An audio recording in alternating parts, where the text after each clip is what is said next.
Good morning. This is Shantae with Brown Sugar Talks, coming to you with my two saints. Okay, so the first one is Saint Josephine Bakhita, and then there is also the first black saint. He was Dominican, which is Saint Martin de Porres. So, with Bakhita, she was first a slave. She was renamed a couple of times. When she was sold into slavery and then taken to Italy, the judge at some point found out that it was illegal for her to be enslaved, and so she'd been free actually since 1885. And she actually, I guess somebody was actually coming to take her back to Africa, and she didn't want to go. She wanted to stay and be a nun. So this is what she said: "Be good, love the Lord. Pray for those who do not know him. What a grace it is to know God." I don't have an opinion about this, only because what happens is that she just does not keep in her mind, because she was actually kidnapped at the age of 7. Like, she was taken, and it was against her parents' consent, everything. So being in a life like that and not having the power to get through it or whatever, like, because sometimes it's just like, it's ridiculous, the stuff that people would do. And I've been going through that too, where you just like, why would you do this? Like, why is this something that you would want to do? It begins to become ridiculous. And so for her to have a resolve of being able to make her own choice, I think that is a very good testimony to strength of the humanness.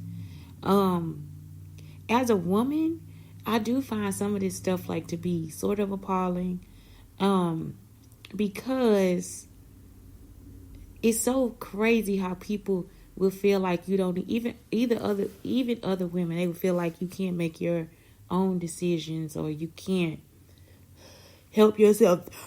Help yourself through a lot. The rules that people have for women, the reasons why they would want to look down on women and different things like that.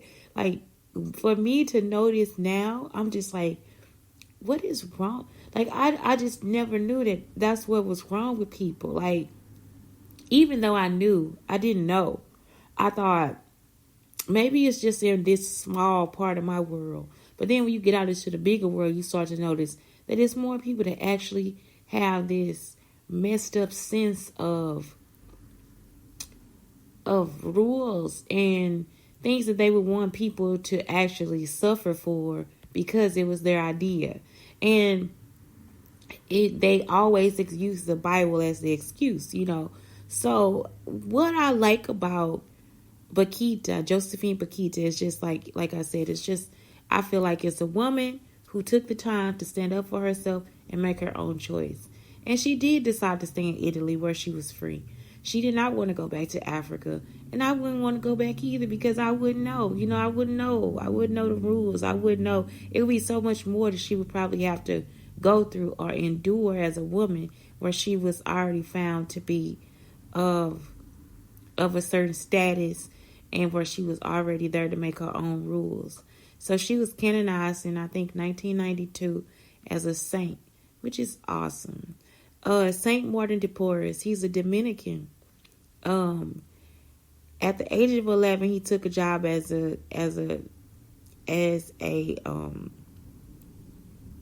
servant in the Dominican Priory, and performed the work with such devotion that he was called the Saint of the Broom. When it came time for him to be set up, Marty was placed in charge of Dominican's infirmary, where he became known for his tender care of the sick and for his spectacular cures. And so he not only cured humans, he also cured cats and dogs too. He established an orphanage for children, and a children's hospital for the poor children of the slums. He set up shelter for stray cats and dogs and nursed them back to health. He had many miraculous cures. He was a doctor, including the raising of the dead, were attributed to Brother Martin. Today, throughout South America, Central America, and the islands of the Caribbean, people tell of the miraculous powers of Saint Martin de Porres. So again, Dominican, and he was the first black man because they saw so much God in him. It was like really people of color were not allowed to become saints or whatever, and they actually stopped the rule just because he was such a godly man, because they saw God in him. That's it, Saint Martin de Porres. But yes, a Dominican man. Dominican. I think when you are walking in your purpose and you know that you are doing the right thing, sometimes people can't knock you off that. Even though people will try. Devils will try. And you'll be like, why? Like, what is the point of it? They will try. They will continuously try to hurt you, to harm you, to put you down. And so I like that he just was himself. And because sometimes I do believe that I'm fighting people that you just like, why would you do this? Like, what is the point? Why is this a test? Like, what are you trying to do? Like, what is the purpose of it? What do you think my reaction is supposed to be? And so you go through life and you're just like, man, this is really messed up. And I don't think it's called for. It's like it's just not. It's not. But for this man to stand and be himself and to let people know that he was the person that was able to cure and take care of and get people back to where they need to be, I think is a beautiful thing. So I think that's it. Josephine Paquita, her name changed like 2 times. I think they gave her first name was Paquita. And as she grew, she got a second name, and then finally she took the name of Josephine. Y'all, today I'm about to make me some tacos. I don't know what. I'm either about to make a burrito or a taco wrap, and it's gonna all be vegetarian. Hello? Hello? Hello? Okay, anyway. So, that's weird because it's like a number that should not call. Like when people have office hours from Monday through Friday. I'm getting a call from the office on a weekend. That's strange. It's stranger than strange. Anyway, yeah, so this is Shantae Brown Sugar Talk under Black Unicorns. And thank you for listening. I hope that you learn, and I hope that you are able to relate. The reason why I like the Saints is because they are realistic. It's like they have actually went through real trials and tribulations. Like it's stories besides what's been given to us in the Bible. And so that's what I really like about it. I like that they are presented to us in their own suffering and defeats and different things like that. And if you notice, sometimes they don't even suffer. Like, it's so for real. Like, they've actually overcome what they've been doing. And so this brings me back to something else. It's called the ex voto. Now, what is her name? Oh my God, I forgot her name. But she's a famous Frida Kahlo. They have this Hispanic art called ex voto, where they actually paint their pain. So it's like they could be fighting with their wife or whatever. It'd be like a painting of them fighting with their wife and them having to leave or whatever. Or like her, she had an accident. That's why she painted all during that, like painted herself through the pain, because she was actually learning how to love herself. She was actually getting to a point where herself was very important to her, because she was the person that she really had to deal with. And so I really like that Hispanic art does this. And it's because it actually brings you closer to having a positive emotion about it. Like, okay, yes, I went through this trial and tribulation, but this is my positive emotion about this. This is what I learned from going through this trial or this tribulation. Also, I also like the celebration of the Day of the Dead, because it gives them a time to celebrate. Like, it's like we actually sit down and we celebrate the people who have given us who we are. Because a lot of times, like, all those hereditary traits have been passed down. So when they get passed down, guess what? That's how they are. So I mean, that's who we are. I'm sorry, not that's how they are, but that's who we are. So we get these things passed down to us, and we don't even realize that we have all these gifts and traits and all these different things that your uncle could have been this way, but then you, for some reason, you got the gift too, because it was from one of your grandparents, from one of their parents. So that's the one thing too. It's just like, make sure you look at your history in a positive way. Also look at the negatives too and correct those things. The one thing I hate is when you in a hospital or you at the doctor's office and they like, yeah, did your mom have this? Did your dad have this? And you say, well, yeah, they had it, but I don't have it.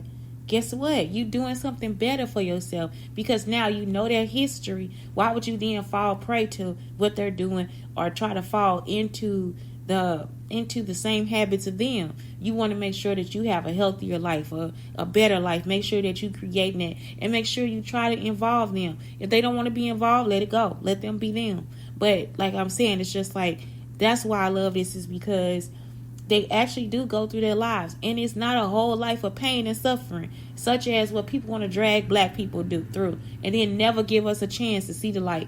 Bitch, I want to see the light. Like, that's all I'm trying to tell you. But anyway, so that's what I'm saying. It's like, it is such they are such humans to me. Like, it's like they give forth just like all this beautiful being and love and light and just different ways of seeing life. To know that this man was beyond himself and was a doctor and could heal and different things like that, that is wonderful. To know that this woman knew that she was free from the age of 7, where she was enslaved, like where her mentality could have been against herself, where her mentality could have been against the people around her. And we don't see stories of her having an illegitimate child or anything like that. She was just enslaved, and then set free, in Italy. Especially, and then to be taken wrongfully to the wrong place, right? To be taken somewhere else, and then to actually be set free and given to somebody as a gift, but then to be set free. So that's the whole thing. Like, I mean, and for the judge, because we have so many judges here that just, it's like they don't see anything good for black people. It's like, okay, well, yeah, let me turn you down. For the judge to actually see her and decide, wait a minute, this not even legal in Italy. For her to be in a position to go through court and for them to say, wait a minute, this is not even a part of our whole situation. So you have to know that she had already attained that life, grown to love where she was, like the area, all these different things, and she still wanted to be there. I think that's awesome. I think it's awesome for a woman to have come to a point in her life that where her life was her own, and she found happiness in what she was going through. You understand? Like, I think that's such a wonderful celebration. A wonderful celebration. A great celebration. It's not a misconcept. Yeah. Because people love abuse. They do. Some people love chaos. And no. It's not. No. That's not for you to do. But anyway, yeah, so I think that they just gave us a true testament to what real life was about for them. And they were able to enjoy those parts of life as well. So, yeah, read up on some black saints. I just really, really, really, really like them. I really like the study of it all. I really do. Anyway, Shantae, Brown Sugar Talk, under Black Unicorns, telling you to please have a great day.